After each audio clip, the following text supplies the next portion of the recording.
going to go to you, and I'm going to bring your presentation up, and you should be able to see that. Okay. So brothers, we're going to talk about diversity, inclusion, and equity. And this really ties to a lot of things that are going on in our society right now around all the protests around the country, around George Floyd, Breonna Taylor, all the deaths we've incurred as Black men in this country and as Black people in this country. So I'm going to tie this topic really to that. So next slide. Am I driving? You driving? There you go. Okay.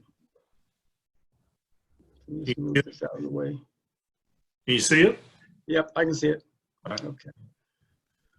So kind of tied to what Brother Thompson was talking about as far as your brand, your identity. Let's get real that people only see 20% of us. That's that iceberg on the left side of the slide. And on the right side is really the puzzle around who we are. On the surface, they see us as Black men. We're a lot more than that. So for all the Kappa Leaguers on the call, I want you to if you have a piece of paper, there's 9 pieces of this puzzle. I'm gonna talk about 7 pieces around who we are and who you are. I'll go first. I'm a father, I'm a Kappa, I'm a singer, I'm an LGBTQI ally, I'm foreign born, I'm a political scientist. So when you see me, you don't see those other pieces. You see a black shell, you see a Black man, you see my skin, you see the tone of my skin, my hair color. You don't see the other parts of me. So my point is that you are more than what people see. And part of your brand is to allow people to communicate and see that, for you to communicate that, for folks to see that who you are. You may be athletes, you may be musicians, and your sons, you may be community activists, you may be a volunteer, but who are you really? And we have a responsibility as Black men to tell people who we really are. Not that we're going to avoid or shy away from being African Americans. We're rich, we're proud of that. We're the first people, we're the chosen ones. That's a given. We're going to be able to peel that onion back as far as who we are really. But you see more than just me as an African American person. I have more depth to my character as far as who I am. Okay, so again, 7 pieces to the 9 pieces in this puzzle. I want each of us to write down 7 as far as who are you really. And we're going to come back to that in just a second. Next slide. So in this whole conversation around identity, the first leg of the stool is around diversity. And the diversity on this slide is defined as our race. We talked about that, African American men, our ethnicity, where we're from, gender, our sexual orientation, our socioeconomic status, our age, our physical abilities, religious preferences, political beliefs, and ideologies. But there's one diversity piece on this slide that purposely is missing. I want the Kappa leaders to kind of tell me which piece do you think is missing as far as diversity, who we are really. Which piece is missing?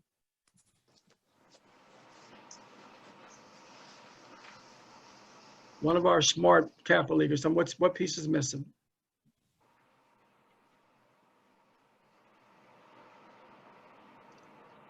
And there's a hush over the crowd.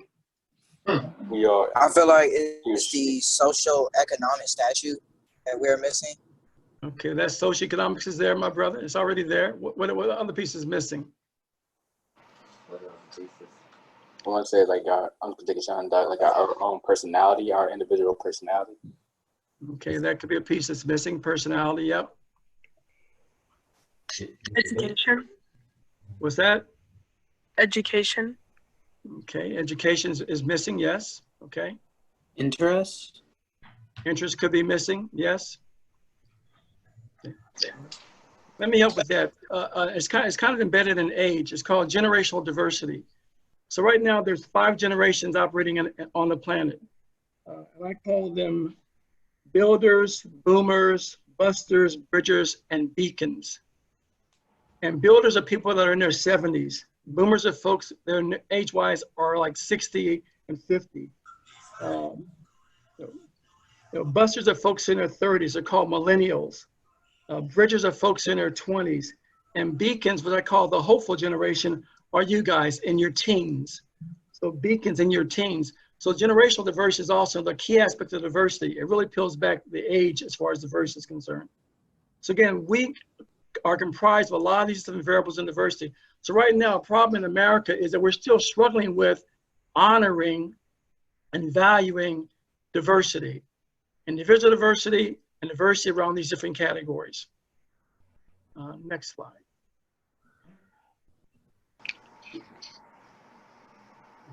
So what is inclusion? Inclusion means that all people, and I'll stress all people, regardless of their diversity, and we had diversity in the first slide, regardless of diversity, have the right to be respected, welcomed, appreciated, and valued as members of their community. And there's too many examples right now of our folks being disrespected, not welcomed, not appreciated, and not valued in our communities. But inclusion is a premise that we are, again, welcome, appreciated, valued, and respected. So as leaders of Kappa League and leaders within inside our organization, we're going to ask you to really take this inclusion piece with a lot of heart. So if you're leaders of organizations and school, your community, really focus on the fact, are people really respected? Are they welcome as a result of their diversity? Are they appreciated and shown appreciation? Are they valued as members of their community? Inclusion also means that all voices are heard. We've had a lot of peaceful protests around the country the last several months. Peaceful protests. But somehow on the other side of that, folks haven't been so peaceful. They haven't treated the protesters with respect. They haven't been welcoming. They haven't valued them. But all voices should be heard. And also, inclusion includes being in the room when it happens. I'll take that from Hamilton. Being in the room when it happens. You know, going to city council meetings, board of education meetings, but being in a room where it happens, where decisions are being made. So the protests are great, but if we're not in a room where the decisions are being made, where it happens, we're not being more inclusive. If we're not being invited in or putting ourselves in those rooms, that's inclusion. It also means having a seat at the decision-making table. We all know as African-American men that white males rule America. They dominate every sector of our society. They're the power brokers. 98% of the folks in the Senate, US Senate, are white men. 96% of governors are white men. 96% of folks who control the media are white men. So we're somewhat at the behest of white men because they're decision makers. But we've got to ensure that we have a seat at that decision-making table. And when we do, we can't be shy about our agenda. We got to be courageous, God-fearing Black men around our voices being heard and our agenda being taken seriously. That's the inclusion for all. Okay. Next slide. Next slide. Okay. So equity. So let's go back to, so diversity is something that a lot of businesses focus on. I'll say after the civil rights movement through the early 2000s, we began to talk about inclusion. You know, who's around the decision-making table, whose voice is being heard. But now the operative word is around equity. I want to draw your attention to this slide developed by a consulting company called Deloitte. So equality is the same solution for everybody, regardless of their position in life. Equity is making allowances for those who have some disparities. You look at that second part of the slide. So the shorter person on the right is going to need 3 boulders under them to be able to see the mountainside. That's equity. It means the same size doesn't fit all. Okay? Different starting places in life, different solutions needed to give that person a chance to be in the game, to see the mountainside. Equity is removing barriers. Okay? Equality, same solution for everybody. Equity, different solutions based upon your circumstances in life. And equity is removing barriers. So we know as African Americans that we came here as slaves on a ship, 3/4 in the Constitution, property. So we've been behind the entire time. And the US government had put laws into place, even prior to Jim Crow, to give white folks an economic advantage over us. So we've been behind. So separate but equal doesn't really help us move forward. Equity to some degree, but we need barriers to remove. So there are no barriers in place. So we get that equal chance in the race to pursue the American dream and fulfill our God-given talents and dreams as Americans. So equity is really moving barriers. So right now, a lot of folks are talking about structural, systematic, institutional racism. That's about removing barriers. The protests are fine, but if we don't remove barriers and get allies and advocates to help us remove barriers, we'll really be back to talking about equality or equity in this slide. So what is equity? It's fair and just treatment. We all know as Black men in America that sometimes we don't, well, not sometimes, most of the damn time, we don't get fair and just treatment from the large society. But that's what equity really is. It's access to capital, resources, education, opportunities, and advancement. To ensure that America fulfills their promises, Dr. King said, we have a chance at this American dream. Equity is also ensuring that there's a level playing field in terms of laws, rules, executive orders applied evenly and consistently. We know as Black men that for the same crime that we commit as a Black person, a white person will get a lesser sentence. That is not equity. So for those of you who may go into the criminal justice system, may become lawyers, we need to really march on equity. Laws that are applied evenly and consistently. Equity also refers to the recognition that diverse groups face barriers. You know, all groups start from a different position in life. We started on the belly of slave ships. We've had the civil rights movement. We're still trying to get our freedom in America.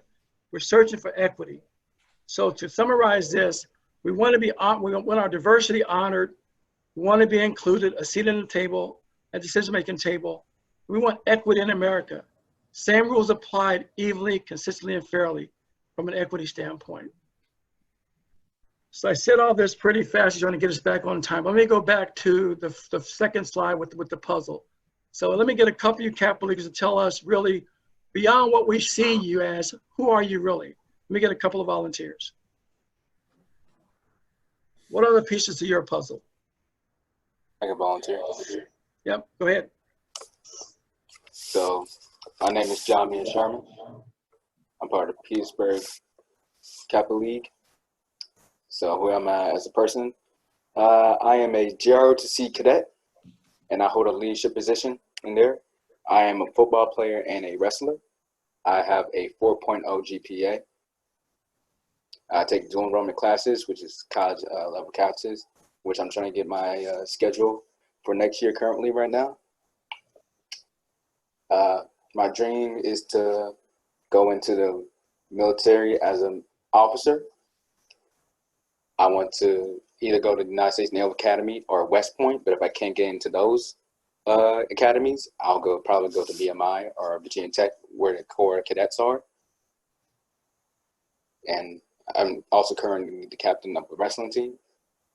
And it's been hard with the COVID, but I think we're getting through it. I'm still maintaining my grade, maintaining my health, and I'm taking the SAT soon. I've been studying for that. But it's been rough, but we're getting through it. Me and my family, we've been doing well. Okay, thank you so much. Your brother Tom talked about the narrative. So below the iceberg is really our narrative. Dr. King talked about the content of our character versus the color of our skin. Both are important, but people need to know who we are really. And that's what's below the iceberg. That's who your personal puzzle is. It's also tied to your personal brand. We talked about diversity, inclusion, and equity. Right now, we're asking America to honor our diversity, to include us around the decision-making table, and to pursue equity, fairness for all as African-American men in this country. We've been here for over 418 years. It's time for more equity for us as people. Any questions for me on this section that we've covered today? Comments or questions?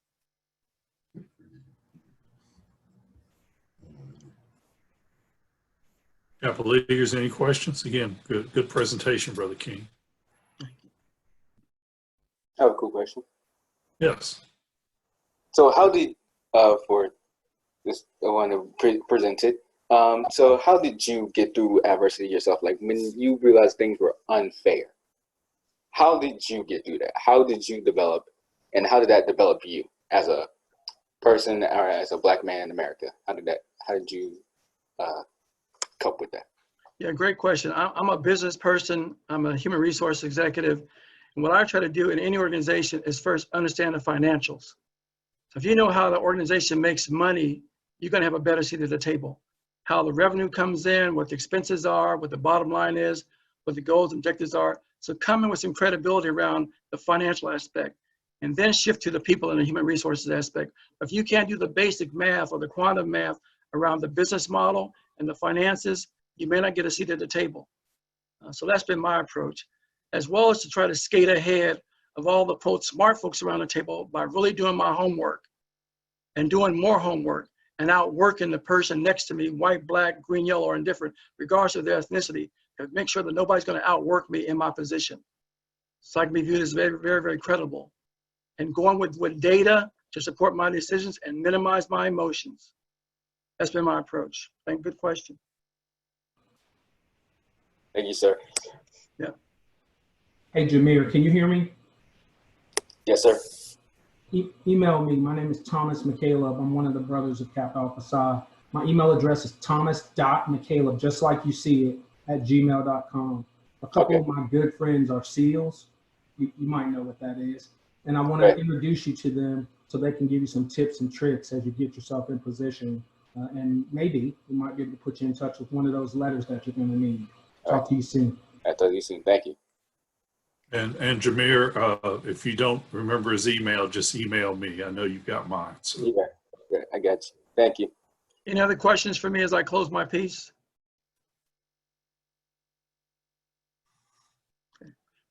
Brothers, anything you want to add on the topic of diversity, inclusion, and equity?